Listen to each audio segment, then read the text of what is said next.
Au cœur de la capitale canadienne, là où le regard se pose naturellement sur cette silhouette néo-gothique qui domine la colline parlementaire, se dresse un édifice que des millions de personnes admirent chaque année sans jamais soupçonner ce qu'il a traversé.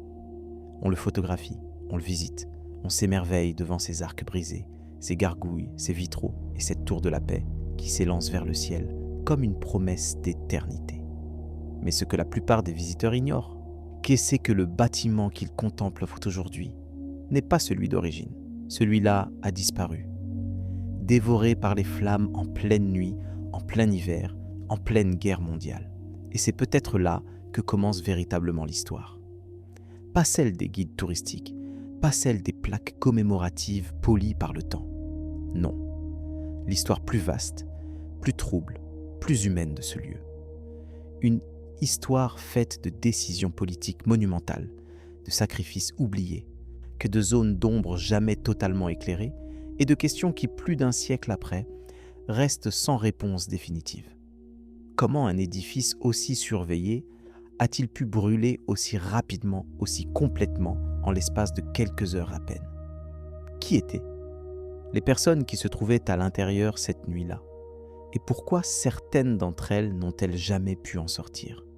Et surtout, pourquoi aujourd'hui, alors que nous marchons tranquillement dans ces couloirs reconstruits, personne ne semble s'interroger sur ce que ce lieu a réellement coûté, en argent, en vie, en vérité peut-être étouffée?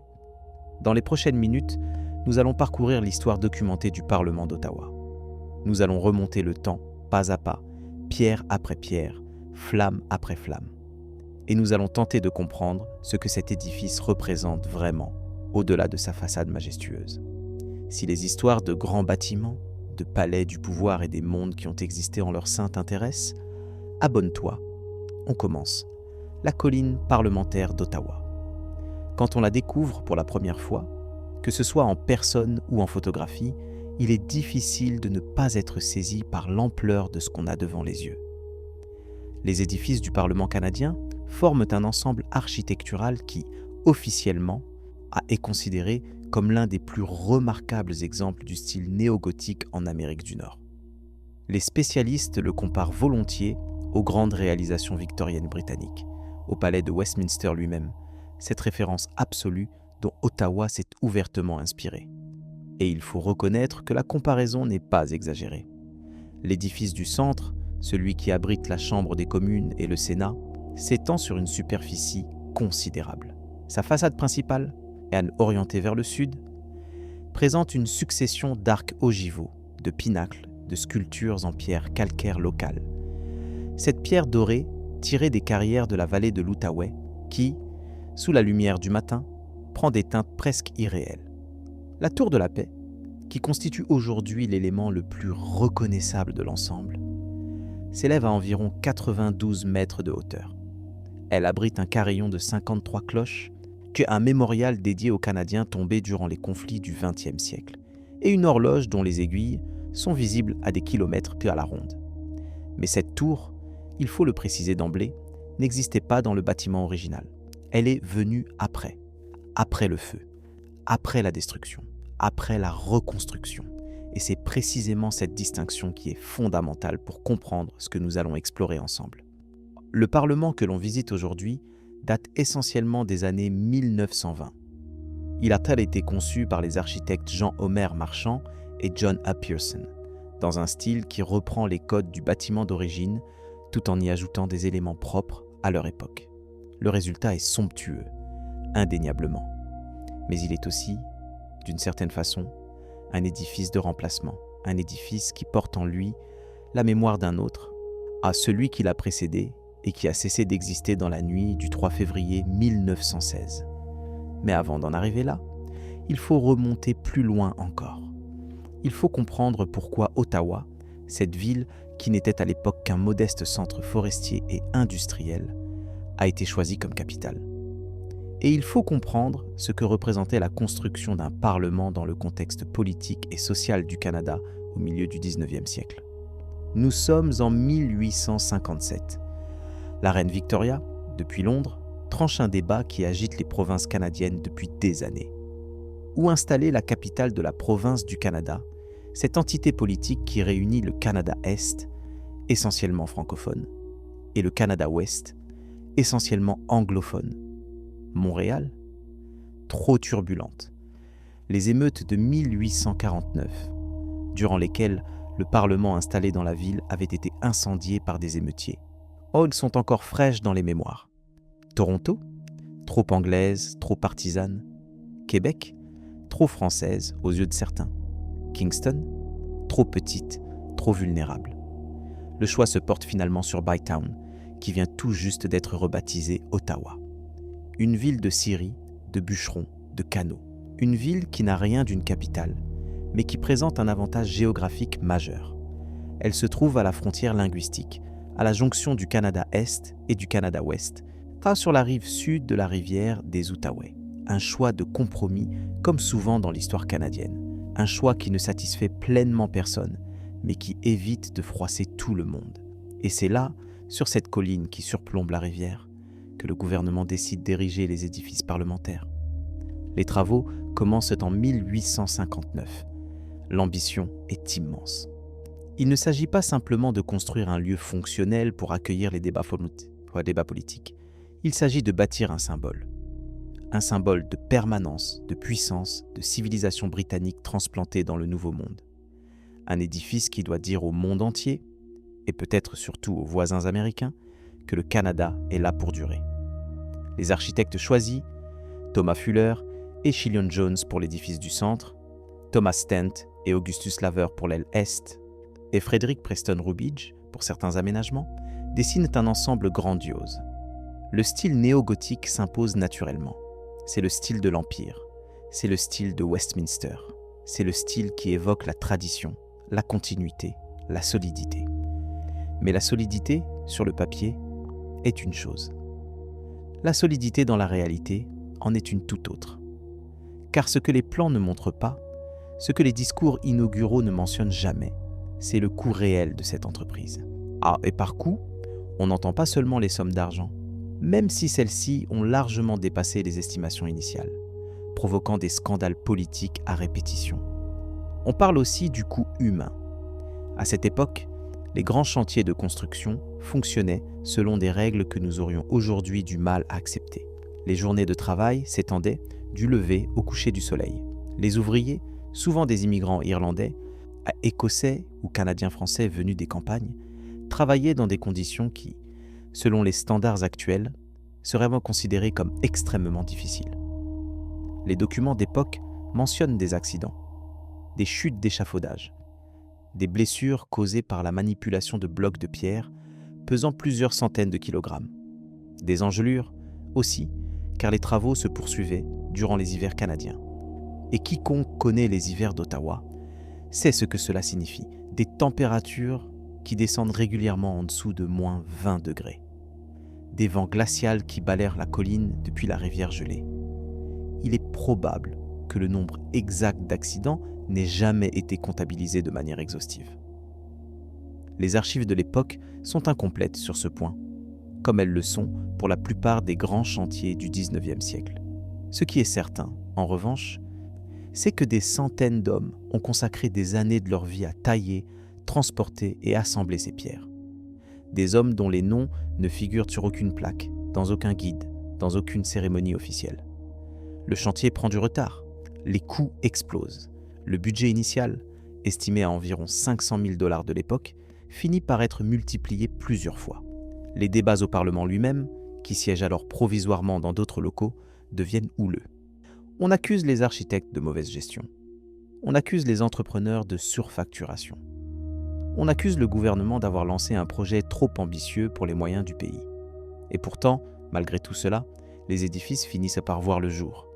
En 1866, l'édifice du centre est suffisamment avancé pour accueillir les premières séances parlementaires. L'année suivante, en 1867, la Confédération canadienne est proclamée. Le Dominion du Canada naît officiellement et Ottawa devient sa capitale fédérale.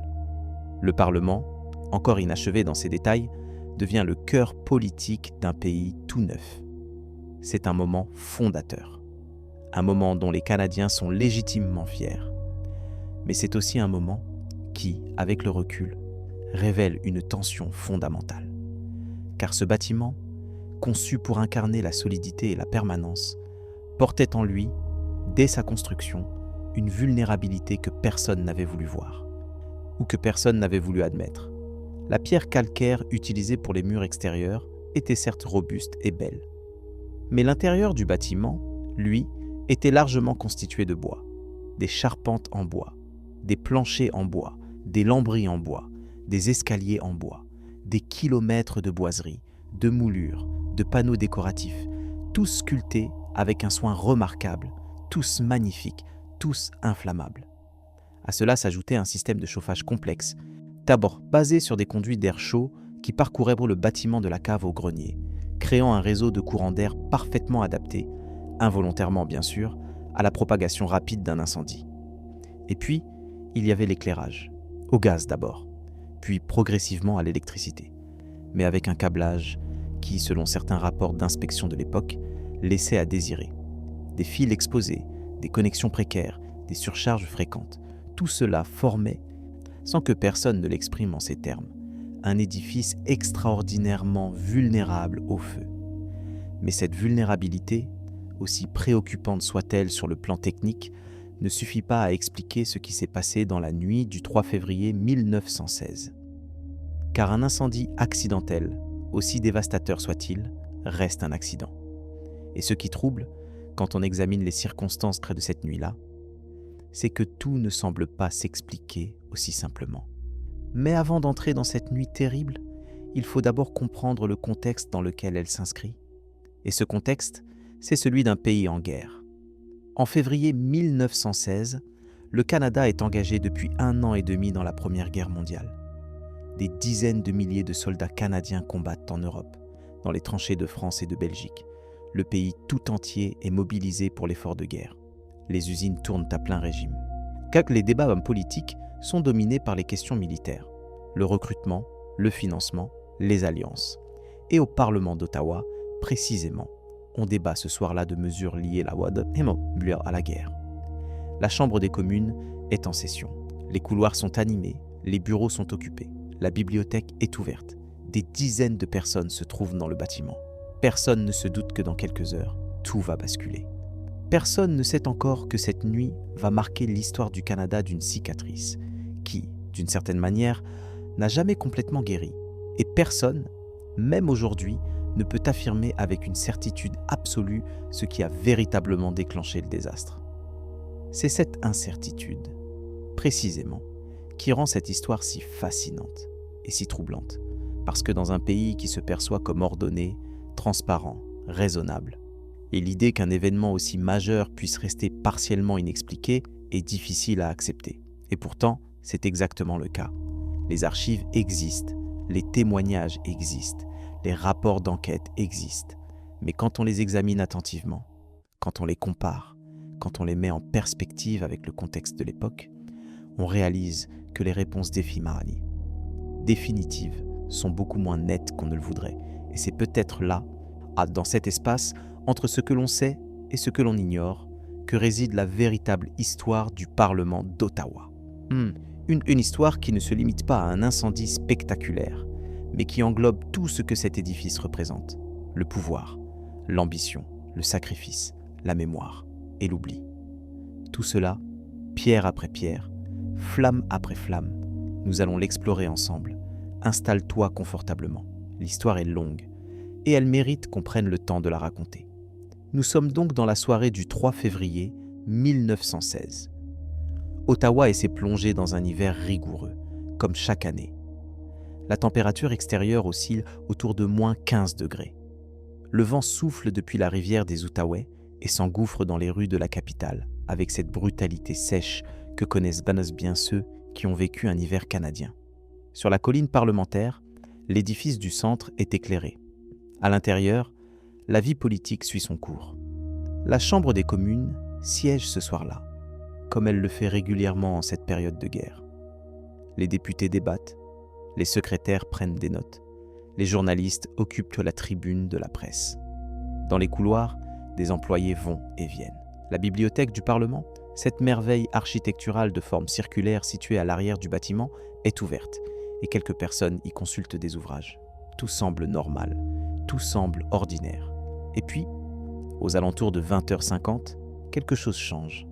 Les récits varient légèrement selon les témoins, comme c'est toujours le cas dans ce type de situation. Mais ce qui revient de manière constante dans les témoignages recueillis par la suite, c'est l'odeur. Une odeur de fumée, d'abord légère, presque imperceptible, que certains attribuent initialement au système de chauffage ou à une cheminée voisine. Puis, la fumée devient visible. Elle apparaît dans la salle de lecture, un espace situé au rez-de-chaussée de l'aile centrale, entre la chambre des communes et l'entrée principale. Selon plusieurs témoignages concordants, la fumée semble provenir d'un espace entre les murs, là où passent les conduits d'aération et les canalisations. Elle s'épaissit rapidement. En quelques minutes à peine, elle envahit les couloirs adjacents.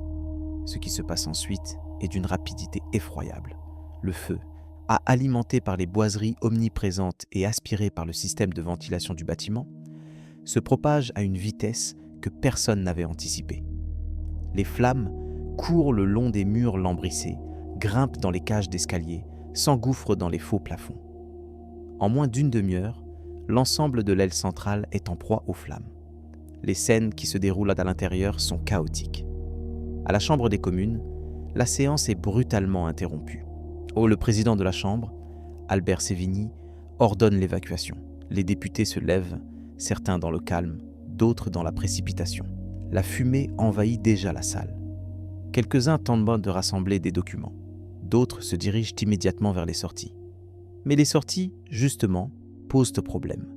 Le bâtiment, conçu 50 ans plus tôt, n'a pas été pensé pour une évacuation d'urgence massive. Les couloirs sont étroits.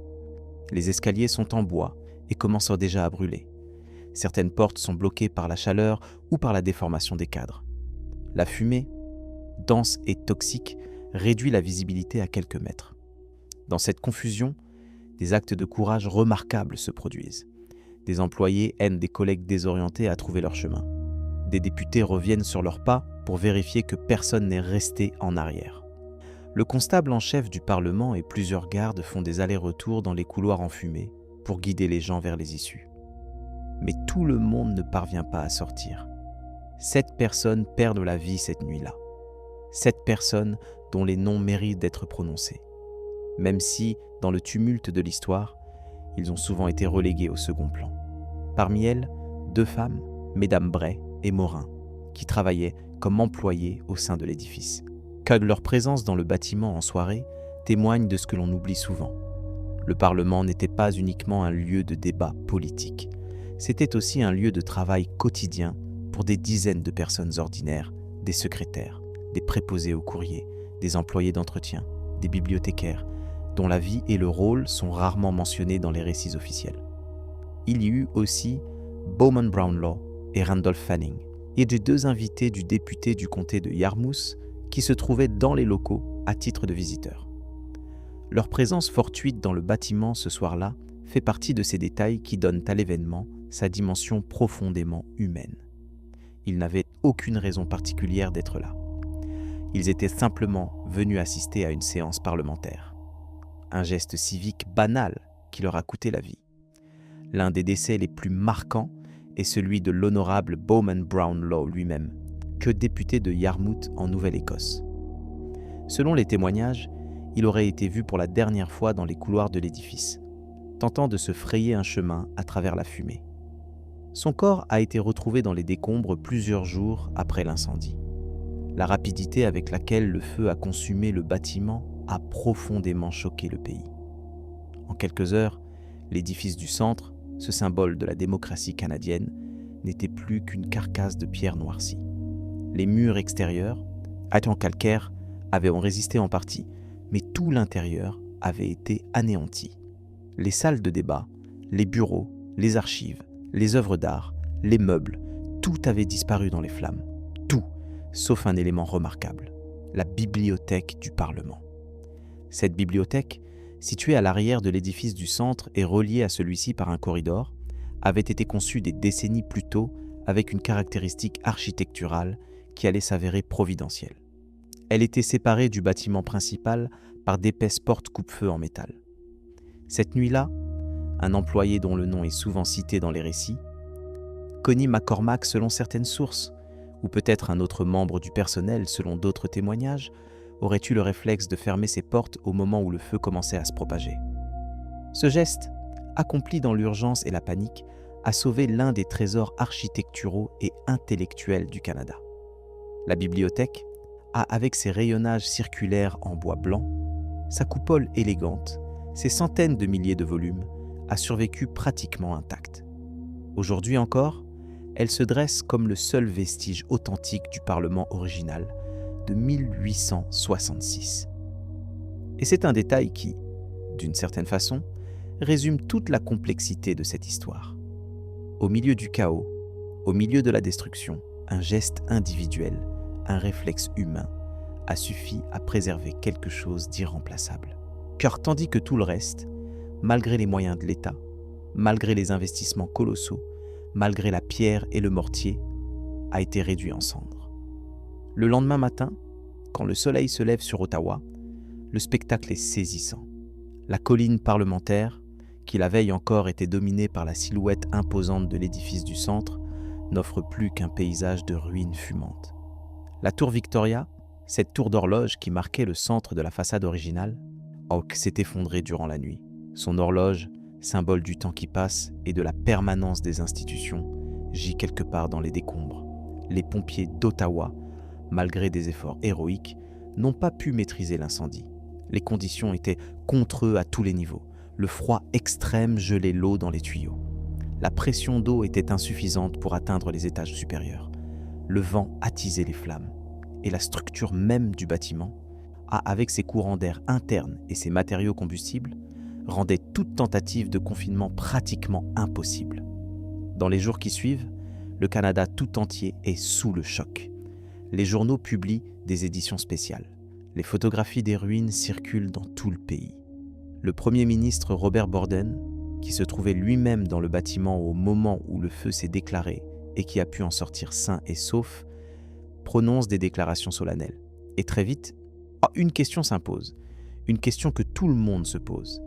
Des couloirs du pouvoir aux cuisines des foyers canadiens. Était-ce un accident ? La question n'est pas anodine. Rappelons le contexte. Nous sommes en pleine Première Guerre mondiale. Le Canada combat aux côtés de la Grande-Bretagne et de ses alliés contre l'Allemagne et les puissances centrales. Les tensions sont vives. L'espionnage est une réalité. Des actes de sabotage ont déjà été documentés sur le sol nord-américain. L'explosion de Black Tom Island, dans le port de New York, qui surviendra quelques mois plus tard en juillet 1916, démontrera de manière spectaculaire que les agents allemands étaient bel et bien actifs sur le continent. Dans ce climat, l'hypothèse d'un acte délibéré semble presque naturelle. Et de fait, elle est immédiatement évoquée. Des rumeurs circulent. On parle d'agents allemands infiltrés. On parle de complot. On parle de bombes incendiaires dissimulées dans les conduits d'aération. Le gouvernement ordonne une enquête. Celle-ci est menée relativement rapidement, comme c'est souvent le cas en temps de guerre, où l'on préfère tourner la page plutôt que de s'attarder sur des questions embarrassantes. Le rapport conclut que la cause la plus probable de l'incendie est accidentelle. Un cigare mal éteint dans la salle de lecture. Une négligence banale, humaine, compréhensible. Mais cette conclusion, aussi raisonnable qu'elle puisse paraître, n'a jamais totalement convaincu tout le monde. Certains historiens, sans affirmer catégoriquement qu'il s'agissait d'un acte de sabotage, ont souligné plusieurs éléments troublants. La rapidité inhabituelle de la propagation du feu. Le fait que l'incendie semble avoir pris simultanément en plusieurs points du bâtiment, selon certains témoignages. Le contexte géopolitique et le fait que l'enquête ait été menée dans des conditions de guerre, avec toutes les contraintes que cela implique en matière de transparence et de rigueur. D'autres ont nuancé ces doutes en rappelant que la structure du bâtiment, avec ses boiseries et ses courants d'air, suffisait amplement à expliquer une propagation rapide à partir d'un seul point d'origine. Qu'un cigare oublié dans une corbeille à papier, à proximité de rideaux ou de journaux, pouvait tout à fait déclencher un incendie majeur dans un tel environnement. Et que la tendance à chercher des explications conspiratives est un réflexe humain compréhensible face à des événements traumatisants, mais qu'elle ne constitue pas en soi une preuve. La vérité, c'est que nous ne savons pas avec certitude, Et il est possible que nous ne sachions jamais. Ce que nous savons, en revanche, c'est que cet incendie a transformé le Canada d'une manière que l'on sous-estime souvent. Il a forcé le pays à se confronter à sa propre vulnérabilité, à réaliser que les symboles les plus imposants peuvent disparaître en une nuit, que la pierre n'est pas éternelle, que le pouvoir lui-même est fragile. Et il a lancé l'un des plus grands chantiers de reconstruction de l'histoire canadienne. Un chantier qui allait durer des années, mobiliser des milliers de travailleurs, engloutir des sommes considérables et aboutir à l'édifice que nous connaissons aujourd'hui. Mais ce chantier, lui aussi, a son histoire. Une histoire de choix architecturaux, de compromis politiques, de prouesses techniques et, comme toujours quand il s'agit de grands projets, de coups humains que l'on préfère ne pas regarder de trop près. Car reconstruire un parlement en temps de guerre, alors que les ressources du pays sont tendues à l'extrême, alors que les meilleurs ouvriers sont au front, alors que chaque dollar dépensé est un dollar qui ne va pas à l'effort militaire, cela représente un défi d'une ampleur considérable. Et les décisions prises durant cette période, les priorités choisies, les sacrifices acceptés, en disent long sur ce que le Canada de cette époque considérait comme important, sur ce qu'il était prêt à payer pour préserver une image de solidité et de continuité. Même au milieu du chaos, même au milieu de la guerre, même au milieu des flammes, la décision de reconstruire est prise rapidement, remarquablement rapidement, même si l'on considère les circonstances. Le pays est en guerre. Les coffres de l'État sont sollicités de toutes parts. Et pourtant, dès les semaines qui suivent l'incendie, le gouvernement annonce que l'édifice du centre sera rebâti. Pas réparé, pas remplacé par une structure temporaire, rebâti, entièrement, dans un style qui honore l'original tout en le surpassant. C'est une décision qui, en elle-même, mérite qu'on s'y arrête un instant, car elle révèle quelque chose de profond sur la psychologie collective du Canada à ce moment de son histoire. En choisissant de reconstruire immédiatement, en pleine guerre mondiale, le gouvernement envoie un message. Un message qui s'adresse autant à l'intérieur qu'à l'extérieur.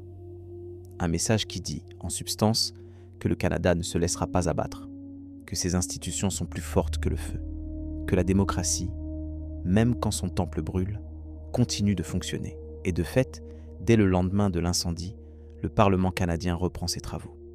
Les séances de la Chambre des communes et du Sénat sont transférées provisoirement au musée commémoratif Victoria, l'actuel musée canadien de la nature, situé quelques rues plus au sud.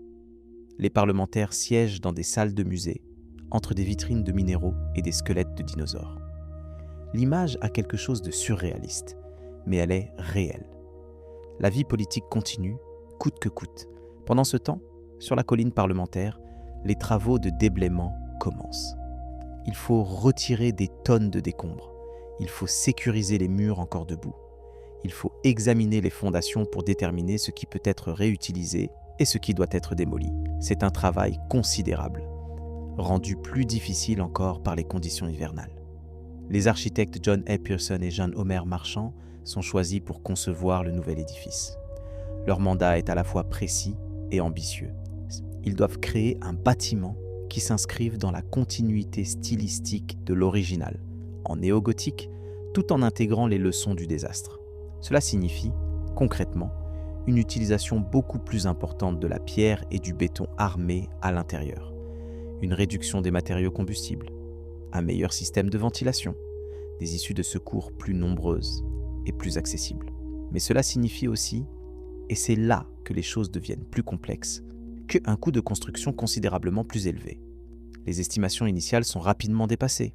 Les matériaux coûtent cher, la main-d'œuvre disponible est réduite, car des milliers d'hommes sont au front. Les délais s'allongent. Le chantier, commencé en 1916, ne sera véritablement achevé que dans les années 1920. Et certains éléments décoratifs ne seront terminés que bien plus tard encore. Et durant toutes ces années, des centaines d'ouvriers travaillent sur la colline, dans des conditions qui, là encore, reflètent les réalités de leur époque. Il faut imaginer ce que représentait un tel chantier. Tailler et assembler des blocs de pierre calcaire de la vallée de l'Outaouais et de pierre de Tyndall du Manitoba.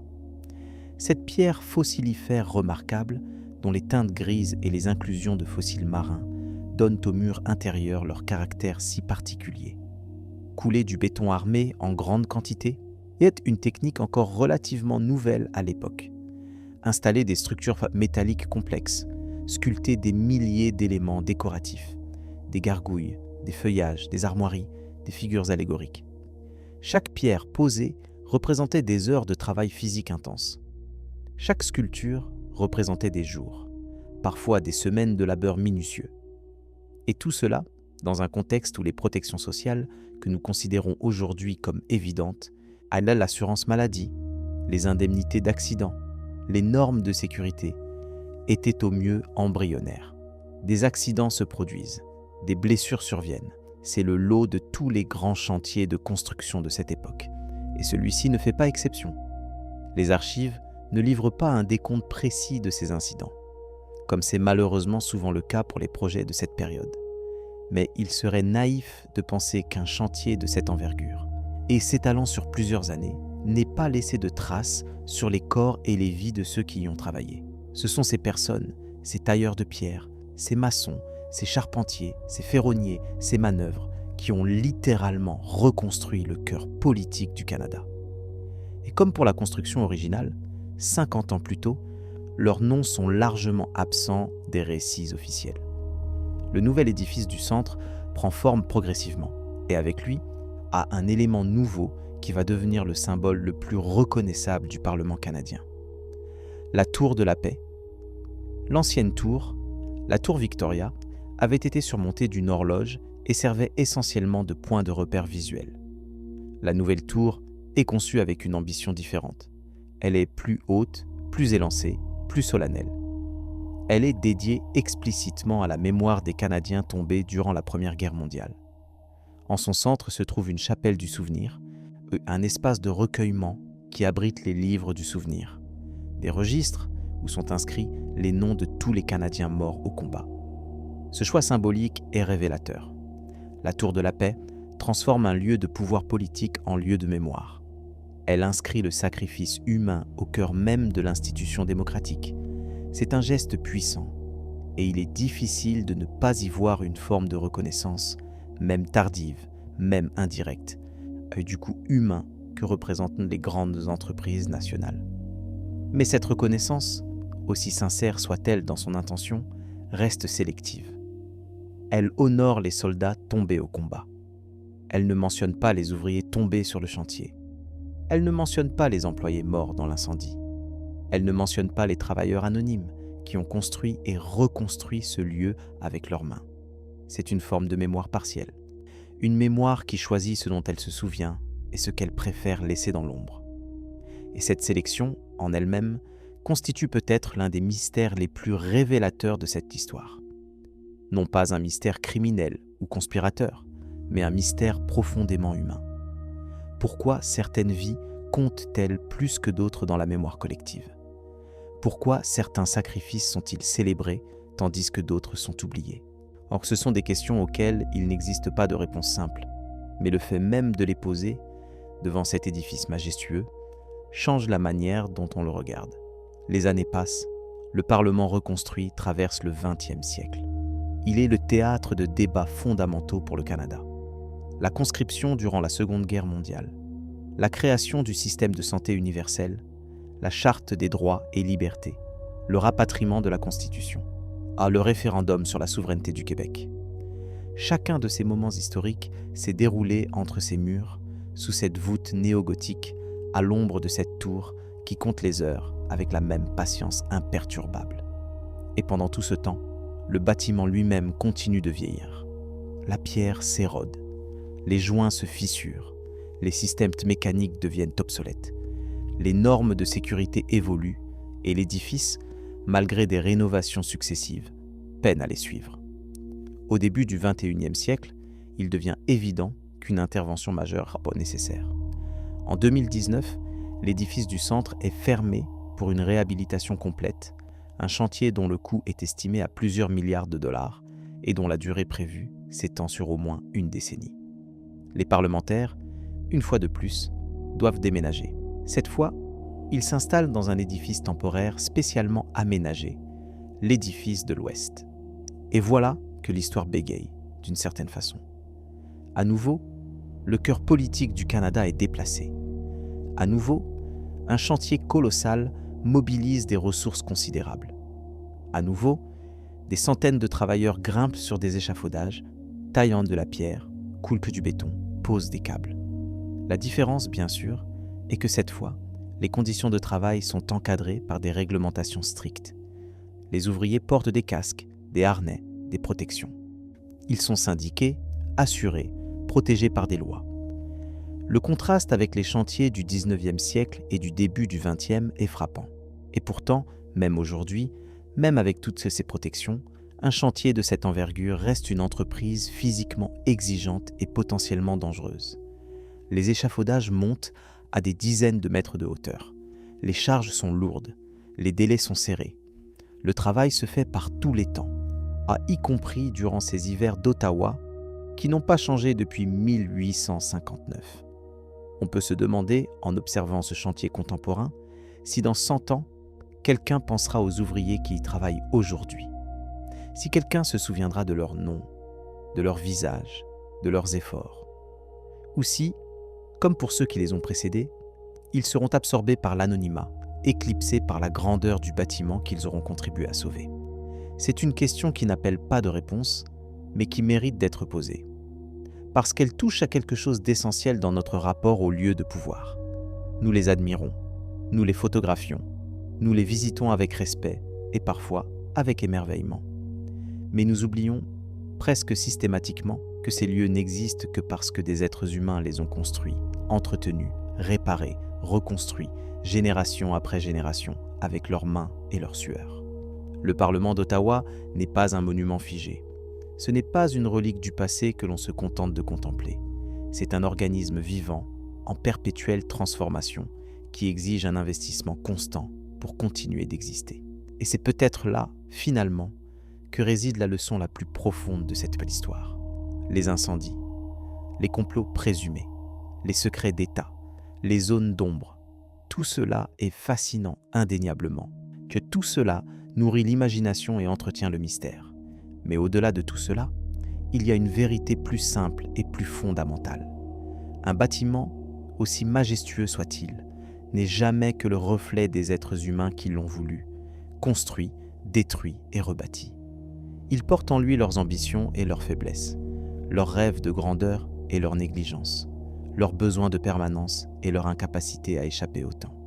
Le Parlement d'Ottawa a brûlé une nuit de février 1916. 7 personnes y ont perdu la vie. Des milliers d'autres ont passé des années à le reconstruire. Et aujourd'hui, à nouveau, des centaines de travailleurs s'affairent à le préserver pour les générations futures. Cette mention du pouvoir, ce palais de la démocratie, n'a jamais été un lieu simple. Il n'a jamais été seulement ce qu'il paraît. Derrière sa façade de pierre dorée, derrière ses vitraux et ses gargouilles, derrière sa tour qui s'élance vers le ciel, il y a des histoires de feu et de glace, de courage et de négligence, de mémoire et d'oubli. Et peut-être que la prochaine fois que l'on posera les yeux sur cette silhouette gothique qui se découpe contre le ciel d'Ottawa, on pensera à tout cela. Pas seulement à la beauté de l'édifice, mais à tout ce qu'il a coûté, à tous ceux qui l'ont porté sur leurs épaules, littéralement et figurativement. Les maisons survivent aux personnes. Les institutions survivent aux incendies. Les pierres survivent aux flammes, parfois. Mais rien ne survit à l'oubli. Et c'est peut-être pour cette raison, précisément, que ces histoires valent la peine d'être racontées. Pas pour accuser, pas pour juger, mais pour se souvenir que derrière chaque mur, derrière chaque voûte, derrière chaque tour, il y a des vies. Des vies qui méritent qu'on ne les oublie pas. Merci de nous avoir accompagnés. Repose-toi bien. Il y a quelque chose d'étrange dans la manière dont nous visitons les grands édifices du pouvoir. Nous entrons, nous levons les yeux, nous admirons les voûtes, les colonnes, les ornements. Nous prenons des photographies, nous lisons les panneaux explicatifs. Et puis nous sortons, satisfaits d'avoir vu quelque chose de beau, d'imposant, de significatif. Mais rarement, très rarement, nous nous arrêtons pour nous demander ce que ces murs ont vraiment vu, ce qu'ils ont absorbé, ce qu'ils portent en eux, au-delà de leur fonction officielle.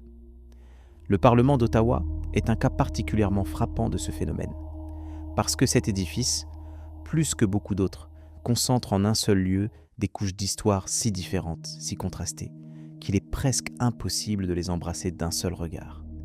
Il y a la couche visible, celle que tout le monde connaît, l'architecture néo-gothique, la tour de la paix, le carillon qui sonne chaque jour.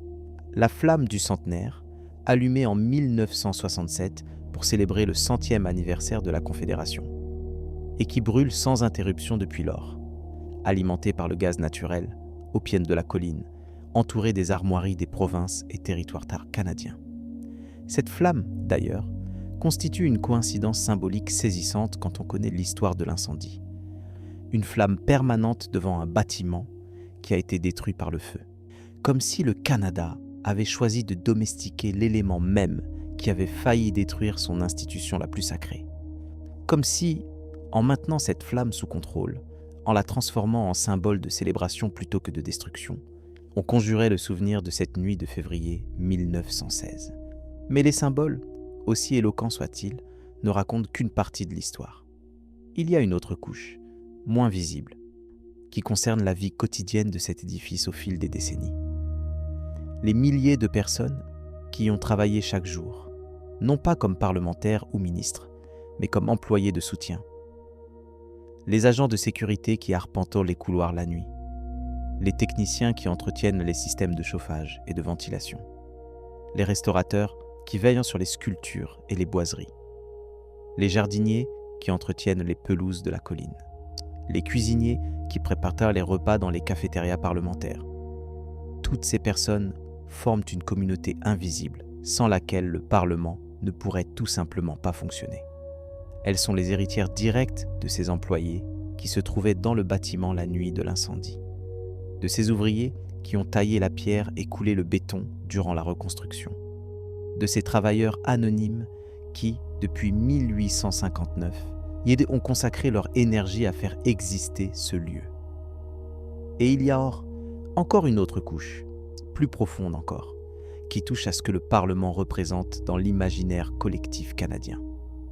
Le Canada, contrairement à beaucoup d'autres nations, n'a pas de mythe fondateur violent, pas de révolution, pas de guerre d'indépendance sanglante. Sa naissance en tant que pays, en 1867, a été le fruit de négociations, de compromis, de discussions parlementaires. Or, c'est un pays qui s'est construit, pour ainsi dire, autour d'une table de conférence. Et le Parlement d'Ottawa est le lieu physique où cette construction s'est incarnée. C'est le lieu où le Canada est devenu le Canada. Pas sur un champ de bataille, mais dans une salle de débat. Pas dans le fracas des armes, mais dans le murmure des discussions. Cette singularité explique peut-être pourquoi l'incendie de 1916 a été vécu comme un traumatisme si profond. Ce n'était pas simplement un bâtiment qui brûlait, c'était l'idée même du Canada, cette idée fragile et patiente d'un pays construit par la parole plutôt que par la force, qui semblait menacé. Et c'est peut-être aussi pourquoi la reconstruction a été entreprise avec une telle détermination. Non pas par orgueil architectural, mais par nécessité existentielle. Il fallait reconstruire le Parlement pour prouver que l'idée du Canada était plus forte que le feu, plus forte que la guerre et plus forte que le chaos. Aujourd'hui, quand on se tient devant l'édifice du centre, quand on lève les yeux vers la tour de la paix et qu'on écoute le carillon jouer ses mélodies au-dessus de la ville, il est facile de se laisser bercer par la sérénité du lieu. La pierre est solide, les jardins sont entretenus, les drapeaux flottent au vent. Tout semble stable, permanent, immuable. Mais si l'on tend l'oreille, si l'on fait taire le bruit des touristes et le clic des appareils photo, on peut peut-être entendre autre chose. Le murmure du passé, le crépitement lointain des flammes, le bruit des marteaux sur la pierre, les voix des ouvriers qui s'interpellent dans le froid, les pas pressés des employés qui fuient dans les couloirs enfumés, le silence de ceux qui n'ont pas pu sortir. Tout cela est inscrit dans les murs. Pas dans la pierre elle-même, bien sûr, puisque la pierre actuelle n'est pas celle d'origine, mais dans la mémoire du lieu, dans ce que cet emplacement, à cette colline qui surplombe la rivière des Outaouais, a absorbé au fil des générations. Les peuples autochtones qui habitaient dans ces terres bien avant l'arrivée des Européens connaissaient la colline sous d'autres noms et lui attribuaient d'autres significations. Les Algonquins, les Anishinabeg, considéraient la région de la rivière des Outaouais comme un territoire de rencontres et d'échanges. Bien avant qu'un parlement ne se dresse sur cette colline, bien avant que la pierre calcaire ne soit taillée et assemblée, ce lieu avait déjà une histoire. Une histoire longue de milliers d'années, qui est elle aussi largement absente des récits officiels du Parlement. C'est un rappel supplémentaire, si l'on en avait besoin, que l'histoire d'un lieu ne commence jamais avec le premier bâtiment qu'on y construit, et qu'elle ne se termine jamais avec le dernier guide touristique qu'on imprime. L'histoire du Parlement d'Ottawa est une histoire de feu et de reconstruction, de pouvoir et de vulnérabilité, de mémoire et d'oubli, de pierre et de chair. Elle nous parle d'un pays qui a choisi de bâtir son identité non pas sur la conquête, mais sur le dialogue, et qui a découvert, une nuit d'hiver, que même le dialogue a besoin d'un toit pour s'abriter. Elle nous parle aussi de ces zones d'ombre qui existent dans l'histoire de tous les grands édifices. Ces questions sans réponse. C'est ces hypothèses jamais confirmées ni infirmées. Ces silences qui parfois sont plus éloquents que les discours. L'incendie de 1916 était-il un accident ? Un acte de sabotage ? Une combinaison des deux ? Les documents disponibles ne permettent pas de trancher de manière définitive. Et peut-être que cette incertitude est elle-même significative. Peut-être qu'elle nous dit quelque chose sur les limites de la connaissance historique, sur notre besoin humain de trouver des explications nettes à des événements complexes, et sur notre difficulté à accepter que certaines vérités restent à jamais hors de portée. Ce qui est certain, en revanche, c'est que cet incendie a coûté 7 vies humaines. 7 personnes qui avaient des noms, des familles, des projets. 7 personnes qui, ce soir-là, se trouvaient au mauvais endroit au mauvais moment. Ou plutôt, qui se trouvaient exactement là où elles devaient être, dans l'exercice de leurs fonctions ou de leurs droits de citoyens, et qui ont payé de leur vie la fragilité d'un édifice que l'on croyait indestructible. Ce qui est certain aussi, c'est que des centaines d'ouvriers ont reconstruit ce Parlement avec un dévouement et une compétence remarquables, dans des conditions souvent difficiles, et que leur contribution n'a jamais reçu la reconnaissance qu'elle méritait. Et ce qui est certain enfin, c'est que le Parlement d'Ottawa, tel qu'il existe aujourd'hui, est bien plus qu'un bâtiment, c'est un palimpseste. Un texte écrit et réécrit au fil du temps, dont chaque couche porte la trace de celles qui l'ont précédé. On peut le lire comme un monument à la démocratie. On peut le lire comme un symbole de résilience. On peut le lire comme un rappel de la fragilité de toute entreprise humaine. Toutes ces lectures sont valables, aucune n'est complète. La seule chose qui serait véritablement regrettable, ce serait de ne pas le lire du tout, de passer devant sans s'arrêter, de le photographier sans le regarder, de l'admirer sans le comprendre. Parce que les grands édifices ne nous parlent que si nous prenons le temps de les écouter. Et celui-ci, avec ses cicatrices invisibles et ses silences centenaires, a beaucoup à nous dire.